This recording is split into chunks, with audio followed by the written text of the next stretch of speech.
دكتور هشام، اهلا بيك في بودكاست دردشه مع الانف واذن. بما ان احنا النهارده هندردش مع الانف واذن، حابين نعرف دكتور هشام ابراهيم ليه اختار تخصص انف واذن. يا دكتورة نوران، ده انت بترجعيني لورا يعني زمن طويل قوي، 10 سنين عقبال ما بدأت أنف وأذن. لا طبعا احنا بقالنا طبعا في الأنف والأذن في حدود 35 سنة دلوقتي، فانت بترجعيني ورا فعلا يعني عمر. شوفي حضرتك، الأنف والأذن من 35 سنة تقريبا أو 40 سنة كانت 35 سنة كان برانش أو كان فرع الحقيقة لذيذ جدا وظريف جدا. وكان المعروف عن الأنف والأذن إن كل الدكاترة بتوعه دكاترة يعني سمارت كده وشيك. ولما حتى استفسرت من أحد أقارب الدكاترة يعني قال لي لا، ده أنت لو خدت أنف وأذن برانش ظريف وملموم، والناس اللي فيه شاطرة جدا، وممكن تجرب في الفترة بتاعت الامتياز بتاعتك، وإذا عجبك تكمل. وفعلا الفترة بتاعت الامتياز بتاعتي كان في شهرين كده بناخدهم حاجة اسمها سبيشاليتي، بناخد التخصص. وكان حظي ان اول شهرين كانوا انف والاذن، ففعلا بداتهم انف والاذن. وفعلا التخصص عجبني جدا، والحمد لله كان يمكن من حظي ان في ناس كتير جدا من الاساتذه اللي ليهم فضل عليا علموني كويس جدا الانف والاذن، وتعلمت الحقيقه على ايدين ناس في القصر العيني لغايه النهارده. الحقيقه بكن لهم وبدعي لهم بكن لهم كل احترام وبدعي لهم، لان العلم ده الحقيقه مش سهل ان الواحد يقدر يعني يعلم حد بقلب. وبفضل النهارده كل ما تجيلي حاله من الحالات الصعبه وافتكر ان الاساتذه بتوعي هم اللي علموني ازاي اشخص حاجه زي كده وعملياتنا شكلها عامل ازاي. فدي الحقيقه يعني انا بعتبر ده من فضل من افضال ربنا عليا. بما اني رجعت حضرتك 35 سنه، احب اعرف برضو، هل تخصص الانف واذن ده حضرتك كنت عايزه فعلا ولا كنت محتار ما بين حاجتين مثلا؟ لا انا تخصص الانف والاذن انا يمكن كنت الحاجه الوحيده لو ما كنتش خدتها كنت خدت رمد، لكن ما فكرتش في رمد خالص بعد ما خدت الانف والاذن. فكان فعلا كان من دي وان زي ما بيقولوا هو التخصص بتاعي من اول يوم ابتديت اشتغل في امتياز. طيب بما ان حضرتك تخصصك انف واذن وتحديدا الشخير، احب اعرف برضو قصه حضرتك مع الشخير وبدات ازاي واشمعنى تخصصت ده، لان مفيش دكاتره موجوده تقريبا متخصصه بالتخصص ده. والله انت اسئلتك حلوه يا دكتوره نوران، بكلمك بصراحه. اول حد يمكن في خلال المسيره الايه بنسميها السوشيال ميديا والتلفزيون واللقاءات سالني الاسئله دي. الحقيقه الموضوع الشخيري الحقيقه من المواضيع اللي انا عايز اقول ان من المواضيع الصعبه جدا، وعايز اقول ان كان حظي برضو فضل ربنا عليا، كان حظي كويس. فتخيلي حضرتك ان موضوع الشخير واجهزه الليزر واجهزه الكوبليشن الحاجات دي كلها بدات معايا بصدفه. ازاي بقى؟ احكي لنا. بدأت معايا ان انا كان زمان جدا كان في الاهرام، ما كانش في بقى طبعا دلوقتي ولا سوشيال ميديا ولا في كلام من ده خالص. كان في الاهرام والاعلانات المبوبه، الناس القدام هي اللي تعرف الكلام ده، اهرام يوم الجمعه بالذات. فكنت بحب انا دايما من ضمن هواياتي ان انا بحب اشوف الحاجات دي. فمره وانا بدور كده لقيت حد بيبيع جهاز ليزر بالصدفه البحته. الكلام ده سنه من 10 سنين 92 من سنه 92 او 93 حد بيبيع جهاز ليزر كويس. فطبعا الاسم نفسه شدني، الاسم نفسه ان جهاز ليزر بيتباع. فالحقيقه يعني لم اتوانى على طول. حتى انا فاكر كان فين، كان ناحيه المريوطيه وناحيه الاماكن اللي هي تعتبر بعيده جدا من المهندسين. ففعلا رحت على طول، وكانت المصادفه ان كان في دكتوره جايه من المانيا وكانت جايبه معاها جهاز ليزر بنسميه سوفت ليزر لو الناس المتخصصه في شغل الليزر، وكانت عارضه لي البيع. وقعدت افهم منها ده الجهاز ده ايه وبيشتغل ازاي وبيعالج ايه، لان طبعا في اوائل التسعينات كلمه ليزر دي ما كانش حد تقريبا يعرف كلمه ليزر يعني ايه. طب ايه اللي خلاك تروح ايه اللي خلى حضرتك تروح على جهاز حضرتك يعتبر مش عارف استخداماته؟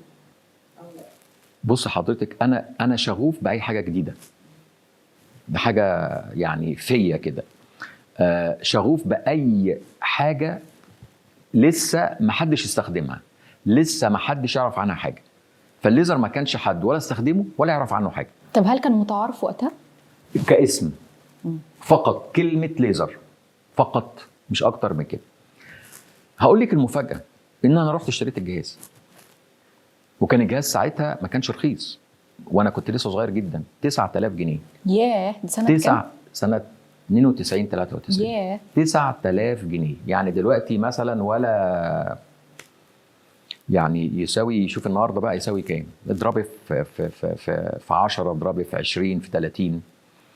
اشتريت الجهاز بقى، وبعد ما اشتريت الجهاز ابتديت ادور. هي ادتني الحقيقه برضو معاه حاجه زي خريطه لشغل الجهاز ده بيشتغل ازاي. انا حفظتها الخريطه دي، وابتديت اشتغل وادرب نفسي، وابتديت اشتغل واقرا وادخل على النت. ما كانش في نت ساعتها ولا كان في كلام من ده. كنت بروح الجامعه واخش المكتبه بتاعت جامعه القاهره واطلب وادفع فلوس عشان يجي لي ابحاث كلمه الليزر. فيمكن في العالم كله قدرت اتوصل على 10 ابحاث يعني دفعت فلوسهم عشان اعرف كلمه ليزر معناها ايه. ومن هنا كانت بدايتي بقى مع الليزر، من اول معهد الليزر كدبلومه، ماجستير، دكتوراه في الليزر، لغايه ما بفضل ربنا يعني مشوار طويل صعب مرهق لغايه النهارده 35 سنه. عملنا اول مركز متخصص لجراحات الشخير في الشرق الاوسط، وبفضل ربنا ليه اسمه على مستوى العالم، وبيجي لنا المرضى بتوعه من كل حته في الدنيا. لا ما شاء الله يا دكتور، يعني سيرة ذاتية تتوثق والناس تدرسها من ناحية الشغف ومن ناحية التعليم ومن ناحية الفكرة اللي محدش عملها. فدي يعني كلام ما شاء الله، يعني ما شاء الله على حضرتك. ده نفسي ابقى زيك والله. اشكرك واحسن ان شاء الله. ربنا يخليك. طيب عايزين نعرف برضو، انا بص اسئلتي النهارده من الماضي، عايزين نعرف اول عملية عملتها بالليزر. جهاز جديد ما تعرفش قوي استخداماته، دوبك قاري عنه، مدور من على النت، معاك مثلا تقريبا كتالوج. احب اعرف بقى اول عمليه عملتها. بص حضرتك، قبل ما اقول لك الاجابه هقول لك ان الليزر عباره عن نوعين، حاجه اسمها سوفت ليزر وحاجه اسمها هارد ليزر. السوفت ليزر اللي انا اشتريته ده عباره عن جهاز قد كده تقريبا. الجهاز ده بنشتغل بيه سوفت ليزر. يعني ايه؟ يعني ما بيطلعش حاجه، لا يقطع ولا يلحم ولا يشتغل جراحه. ده السوفت ليزر اللي انا اشتريته وبدات بيه. لكن حضرتك بتقولي اول عمليه ليزر عملتها، ده ليها قصه تاني خالص. نحب نسمعها جدا يعني. انا برضو هرجع اول جمله هقولها، ده من فضل ربنا عليا. اكيد فضل ربنا عليا ان انا كان ليا احد الاصدقاء من احد رجال الاعمال، ولقيته مره يوم بيكلمني في التليفون. الكلام ده سنه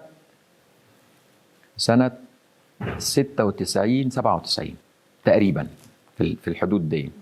لقيته بيكلمني في التليفون بيقول لي يا هشام انزل لي بسرعه، انا عندي احد العلماء المتخصصين في الليزر من المجر. طبعا زي ما حضرتك كان عندك كام سنه وقتها؟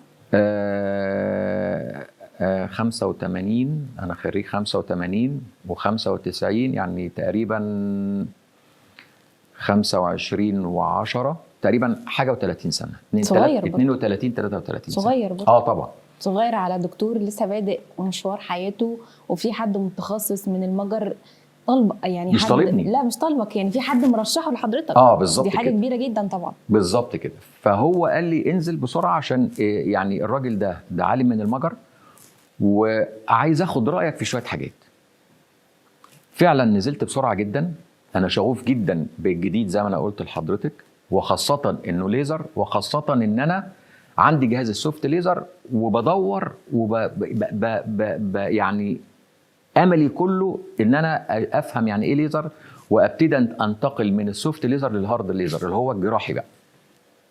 نزلت له فعلا، لقيت هذا العالم راجل مجري، وطبعا الكتله الشرقيه وروسيا والمجر والمنطقه دي كلها مشهوره بالعلماء، وكانت الفتره دي كانت فتره العلماء بايه، مش عايز اقول بيهربوا، لا كانت الحاله الاقتصاديه سيئه جدا في الاتحاد السوفيتي ساعتها، وكان العلماء بيدوروا على اي حاجه خارجيه يجيبوا منها فلوس. فالراجل ده جه مصر، صديقي ده يعني عمل له زياره لمصر عشان هو كان عنده مصانع، ونداه لي، ولقيت المفاجاه كانت مفاجاه ساره جدا بالنسبه لي. لقيت الراجل ده جاي ومعاه جهاز ليزر بورتابل، الوحيد يمكن على مستوى العالم، جهاز ليزر بورتابل، شنطه سامسونايت تفتحيها تلاقي فيها جهاز ليزر CO2، الناس المتخصصه هتفهم كلامي، بتيوب قد كده، بامسكها بايدي واشتغل شغل الليزر كله. طبعا انا كنت قاري وكنت فاهم وكنت عارف، هو كان بينده لي ياخد رايي، انت ايه رايك في الجهاز ده؟ الراجل ده جاي بيضحك عليا ولا الراجل ده فعلا عالم وجاي نقدر نستفيد منه، يفيدنا ونفيده. يفيدنا في ايه؟ انه بعلمه نفيده بايه؟ بمصانعنا، ان احنا ممكن نصنع جهاز ليزر مصري بدوكيومنتس مصريه، زي ما بيقولوا بالستبس الطبيعيه جدا، لغايه ما ناخد براءه اختراع ونصدر ليزر بره مصر. انت متخيله حجم المشروع والفكره شكلها عامل ازاي؟ انا في الفتره دي كنت بدرس في معهد الليزر، كان لسه فاتح اول سنه، وكنت بدرس يا دوبك دبلومه الليزر. طبعا مش عايز بقى يعني استرسل تفاصيل، لكن الراجل ده للاسف يعني زي ما بنقول كده، يعني البيروقراطيه اللي موجوده في مصر واسلوب ما علينا، فشل الراجل ده ان احنا نعمل هذا المشروع، مش لاسباب، لا اسباب خارجيه، يعني مش في ايدينا.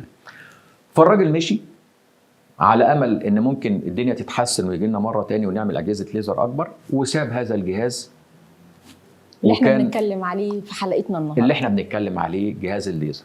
اول جهاز ليزر يمكن دخل مصر هو هذا الجهاز، صغير وبورتابل.